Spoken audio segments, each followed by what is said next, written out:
The Empress's Thread: How Asian Women Engineered the Silk World. Chapter 1: The Myth and the Makers. According to ancient tradition, the story of the modern world begins with a cup of tea.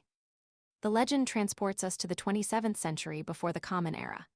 Empress Leizu, also known as Xilingshi, the revered wife of the legendary Yellow Emperor, is sitting beneath the dappled shade of a white mulberry tree in the imperial gardens.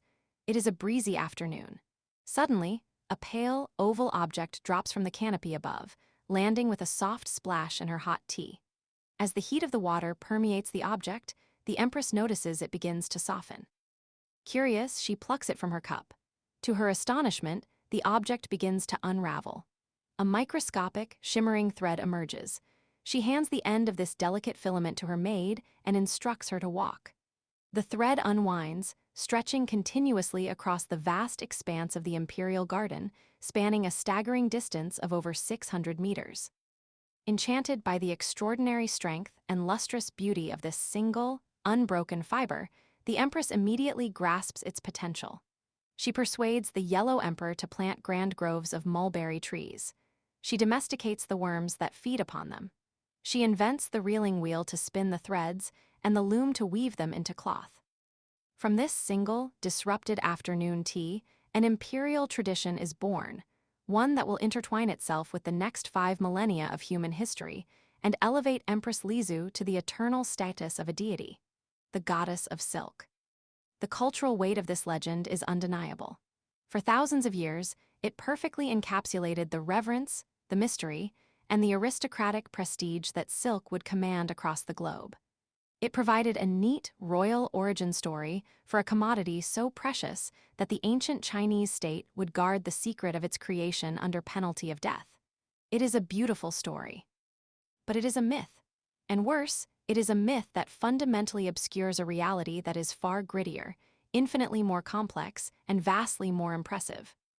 The true invention of the silk industry was not a sudden, royal discovery. It was not an accident of aristocratic leisure. It was the culmination of generations of rigorous, deliberate, and collective scientific engineering conducted by the anonymous Neolithic women of the Yangshao culture. These women, who inhabited the Les plateaus and sweeping river valleys of northern and central China thousands of years before the concept of an empire even existed, did not simply find silk. They manufactured the biological machine that produces it. They altered the evolutionary trajectory of an entire species. They were the world's first entomological geneticists, agricultural scientists, and thermodynamic engineers. To truly understand the silk world, we must leave the imperial gardens of the goddess Leizu and travel back much further in time. We must look to the dirt, the fire, and the brilliant minds of prehistoric women. The biological bioreactor. To fully appreciate the ingenuity of the Neolithic women who engineered the silk world, we must first understand their primary technology. Their technology was alive.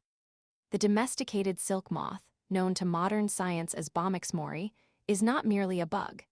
It is a highly specialized, ruthlessly efficient biological machine, specifically designed to consume massive amounts of specific plant matter and output a premium, unbroken protein fiber. The biology of this creature revolves entirely around its exclusive fuel source, the leaves of the white mulberry tree.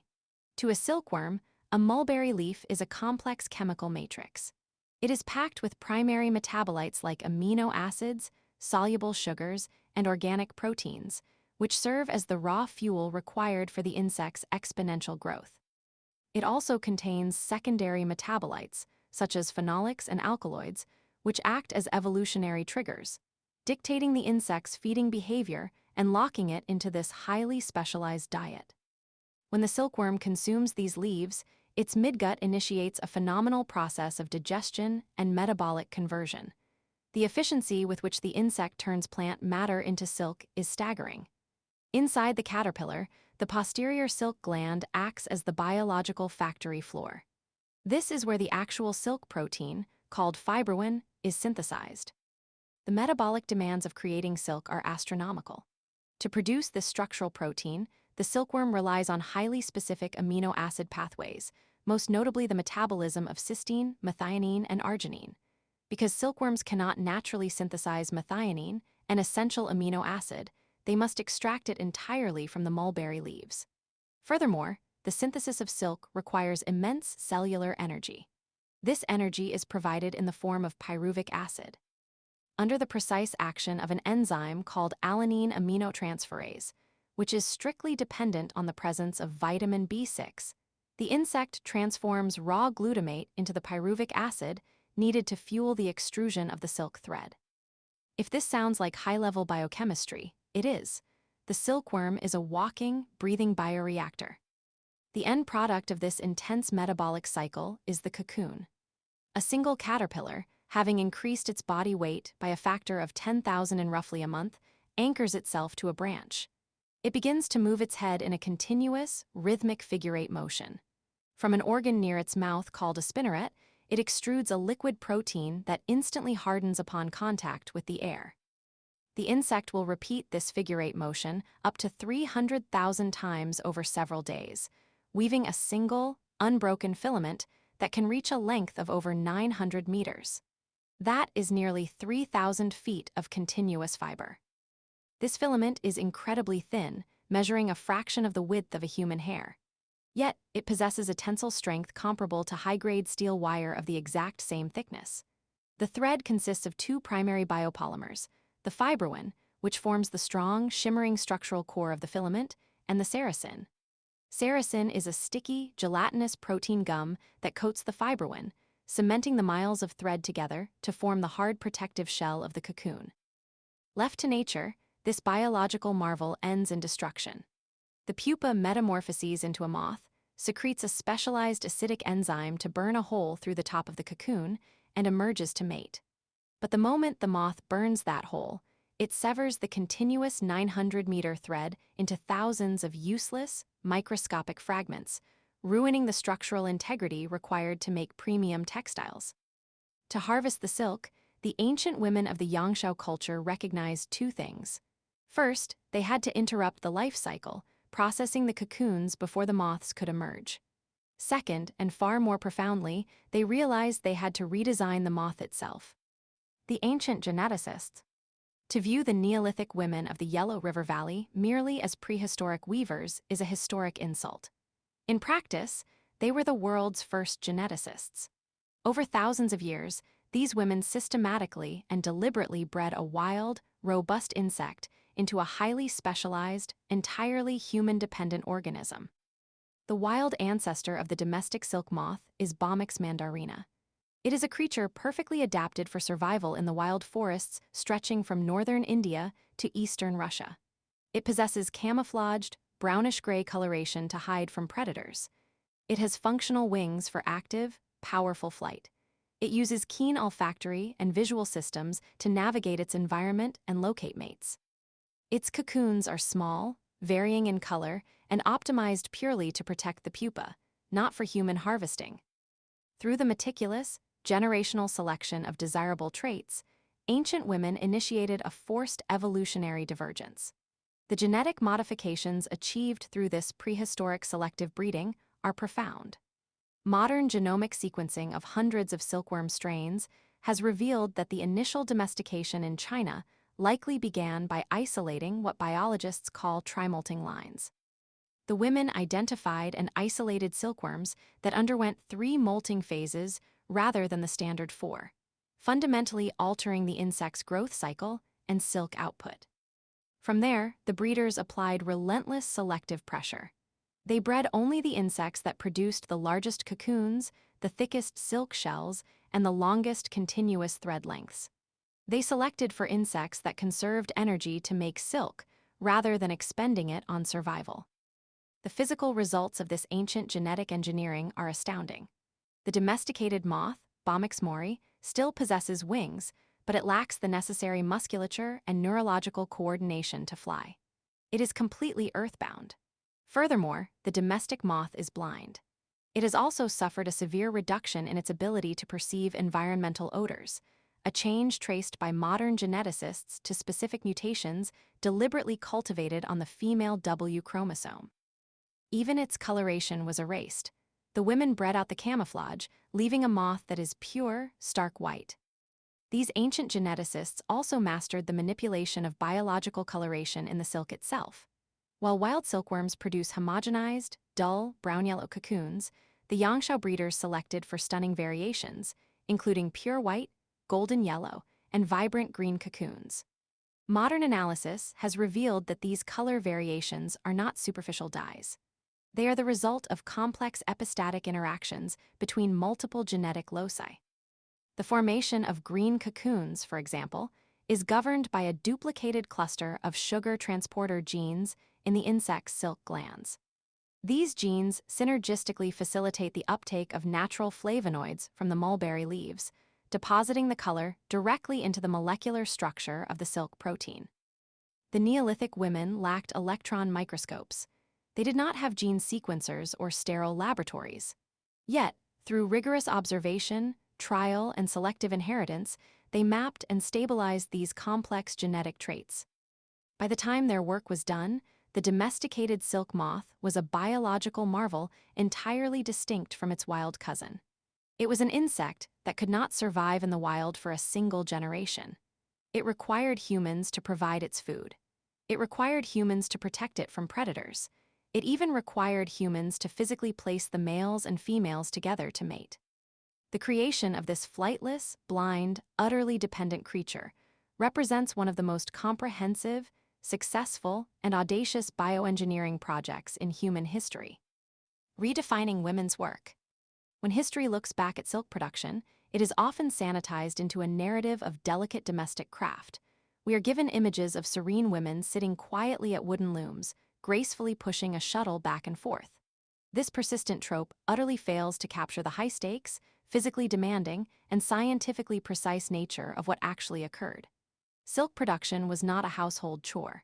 It was advanced agrarian science and thermodynamic engineering.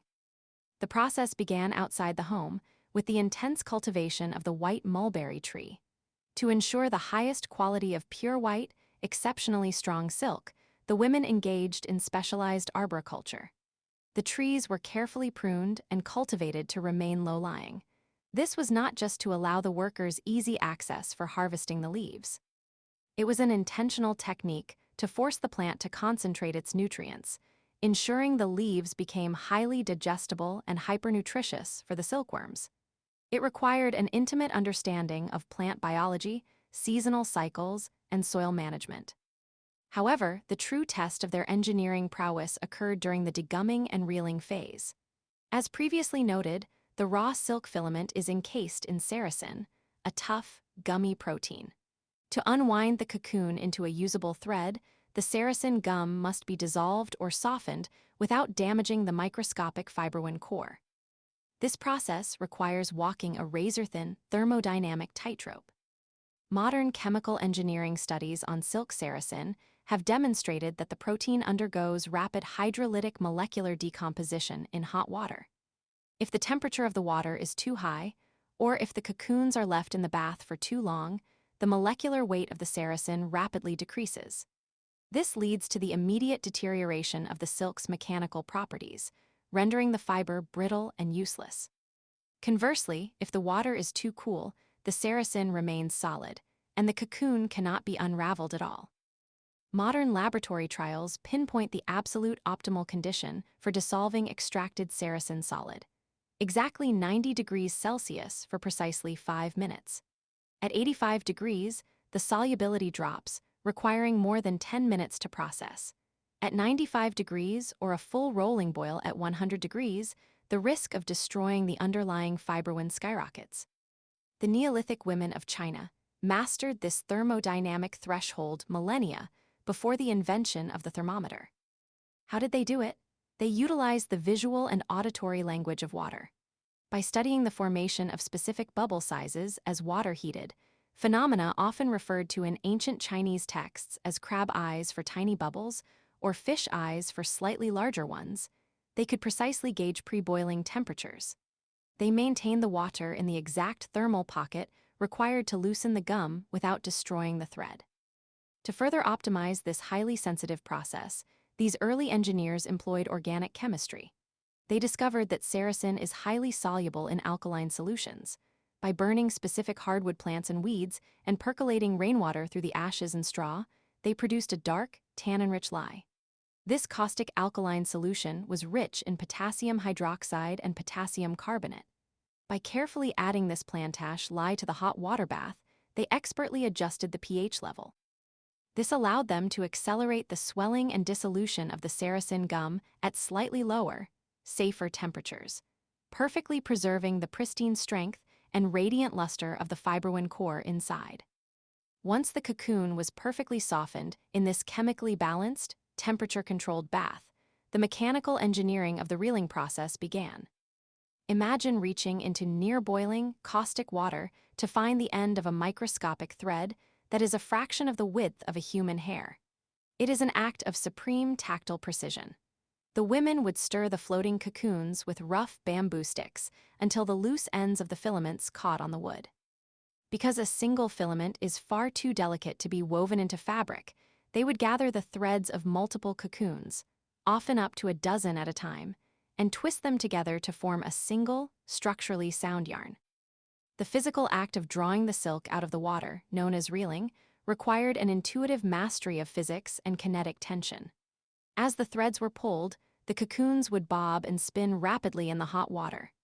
The action had to be perfectly smooth and relentlessly consistent. If the woman pulled too fast, the kinetic tension exceeded the tensile strength of the microscopic filaments, and the threads would snap. If she pulled too slowly, the cooling Saracen gum would instantly reharden as it hit the air, causing the thread to stick to itself and become a tangled, ruined mass. This continuous, cyclic, focused motion of twisting and pulling, a delicate, high-wire balance of velocity and tension, became the mechanical foundation of the reeling wheel. Early treadle-operated wooden reeling wheels allowed the worker to use her foot to turn the reel while keeping her hands free to manage the twisting filaments, feed new cocoons into the line as old ones ran out, and maintain the precise tension required to produce hundreds of meters of uniform thread. Consider the sheer cognitive load of this task. A woman is regulating the temperature of a fire, monitoring the chemical dissolution of a protein gum, physically managing the tension of microscopic filaments across a wooden wheel, and maintaining a constant rhythmic speed with her body. This is not delicate domestic work. It is high-stakes, precision manufacturing. Unearthing the evidence. The scale of this achievement is not a matter of historical speculation. It is written in the dirt. Modern archaeology, armed with cutting-edge biomolecular technology, has proven just how ancient and widespread this female-driven science truly was. For decades, tracing the origins of silk was a nearly impossible task for archaeologists. Silk is a natural protein. Unlike pottery or stone tools, it degrades rapidly in the earth.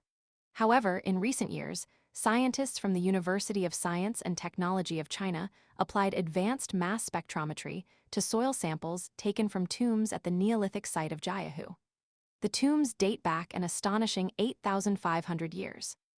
Inside the soil, the scientists detected the invisible, microscopic peptide markers of degraded silk fibroin. Alongside rough weaving tools and bone needles, this invisible chemical footprint proves that the foundational knowledge of sericulture was being developed over 8 millennia ago. Moving forward in time, the evidence becomes even more breathtaking. In Henan province, at a Neolithic Yangshao culture site called Wangu, archaeologists unearthed a cluster of urn burials dating back 5,300 to 5,500 years. Inside one of these urns, resting gently within the skull of a buried child, they found carbonized fragments of fabric. Utilizing an enzyme-linked immunosorbent assay, a highly sensitive biochemical test used in modern immunology and diagnostics, experts at the China National Silk Museum confirmed that the carbonized fragments were true mulberry silk. But the electron microscope revealed something even more astounding. The yarns had been expertly spun using a complex technique known as four-warp twisted rods. Furthermore, the fabric was a leno weave that had been dyed and then carefully cooked to prevent the color from fading. This was not a primitive, experimental textile. This was the work of an advanced, mature industry. Across the landscape of prehistoric China, the evidence mounts. At the Yangshao site of Xiankun, dating back roughly 5,000 years, archaeologists discovered an artificially cut cocoon of the domesticated Bomix mori silkworm, proving that early communities were actively harvesting and breeding the insect. At Kaiyunshinyang, researchers found beautifully preserved, deeply complex woven silk fragments dating to 2,700 years before the Common Era. And at the Bronze Age site of Sangsingdui, dating to the Shang dynasty, scientists examining massive sacrificial pits full of bronze and jade artifacts made a remarkable discovery. Embedded on the surface of the bronzes were the preserved protein structures of mulberry silk. In these early societies, silk was not merely a luxury garment. It served as a material carrier in religious ceremonies. It was believed to possess the purity and power necessary to communicate between heaven and earth. The production of this sacred, complex material was fundamentally gendered. The archaeological record is littered with spindle whorls, small, weighted discs made of pottery or stone used to maintain the momentum of the spindle while drafting fibers.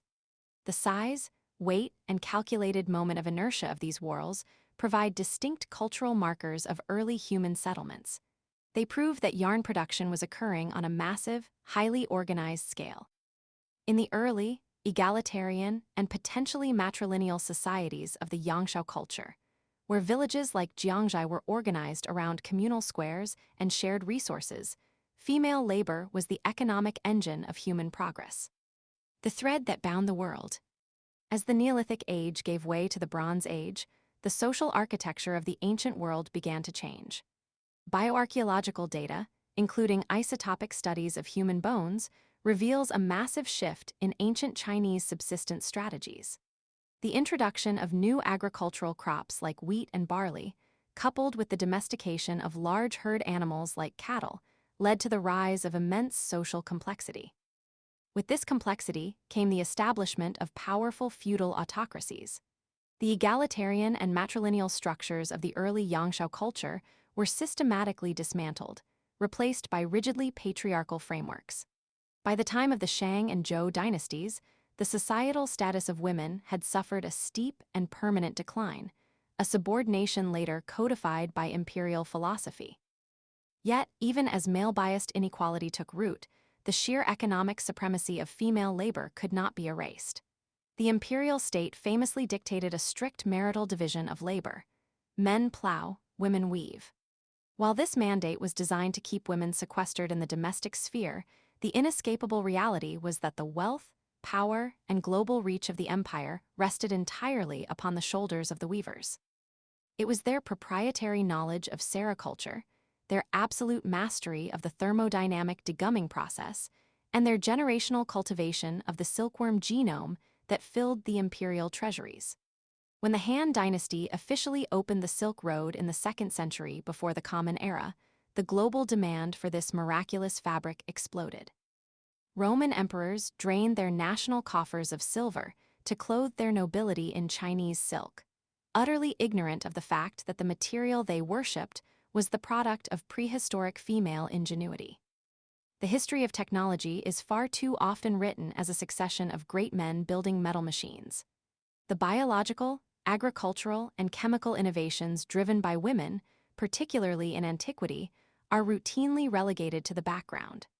They are dismissed as folklore, categorized as simple domestic crafts, or attributed to the accidental grace of a mythical empress. The legend of Empress Leizu and the fallen cocoon is undeniably beautiful, but it serves as a gilded cage. It traps one of the greatest, most complex scientific achievements of the ancient world within the confines of a royal fairy tale. To fully understand the silk world, we must dismantle the myth and confront the staggering reality of what the Neolithic women of Asia actually accomplished. They were the architects of a profound evolutionary intervention. Without modern laboratories, without chemical synthesizers, they isolated genetic traits and transformed a wild, flying insect into a highly efficient protein bioreactor. They mastered the metabolic pathways of an organism, conquered the complex thermodynamics of protein degradation, and invented the tactile physics of mechanized reeling. The silk wrapped around the skull of the child in the Wangu urn, the peptide markers buried in the Jiahu tombs, and the meticulously cut cocoons of Zi and Kun are not mere archaeological curiosities. They are the undeniable, enduring fingerprints of ancient female geneticists, chemists, and engineers.